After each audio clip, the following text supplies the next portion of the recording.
મહીસાગરમાં મનરેગા યોજનામાં વધુ એક ગામનો કિસ્સો બહાર આવ્યો। Story report by Dilip Chaudhary, Mahisagar.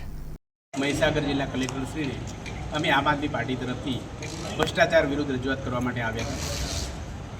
Khanpur તાલુકાના ગોગાવાડા ગ્રામ પંચાયતમાં મનરેગા યોજના હેઠળ સ્થળ પર કામ થયા વગર નાણાં ચૂકવાયા છે એ બાબતની લેખિત અરજી અમે આપી છે, જેમાં વિશેષ ઉલ્લેખ કે મારી બાજુમાં જગદીશભાઈ છે। જગદીશભાઈ પોતે ગોગાવાડા ગ્રામ પંચાયતના વ્યક્તિ છે, એ પોતે જોબ હોલ્ડર છે, એમના નામે એ પોતે કામે નથી ગયા અને એમના ખાતામાં પૈસા આવ્યા છે। એમના પત્ની પણ કામે નથી ગયા અને એમના પત્નીના ખાતામાં પૈસા આવ્યા છે। એવા 100-150 માણસોના ખાતામાં પૈસા આવ્યા છે, જેનું લિસ્ટ પણ અમે કલેક્ટરશ્રીને આપ્યું છે।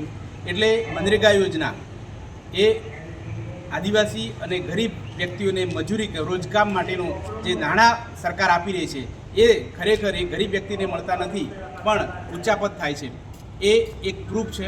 અને હમણાં આપણે જોઈએ છીએ કે બચ્ચુ ખાબડ મંત્રીશ્રી છે અને એમના છોકરાઓ જેલમાં છે। એવું જ હીરા જોટવા જે આ ભાજપના મંત્રી છે, જે કોંગ્રેસના આગેવાન છે હીરા જોટવા, એ પણ જેલના દરવાજા તરફ જઈ રહ્યા છે। ત્યારે મહીસાગર જિલ્લામાં પણ આવા દરેક જગ્યાએ વિશેષ તપાસ થાય એ માટે અમે એક ઉદાહરણરૂપ ગોગાવાડા ગ્રામ પંચાયતના મનરેગા યોજના હેઠળ થયેલા ભ્રષ્ટાચારનું અરજી આપી છે, જે બાબતે કલેક્ટરશ્રીને વિનંતી કરી છે કે તાત્કાલિક તપાસ થાય અને આ સિવાય અન્ય ગામોમાં અન્ય કામોમાં પણ તપાસ થાય એવી અમારી વિનંતી છે।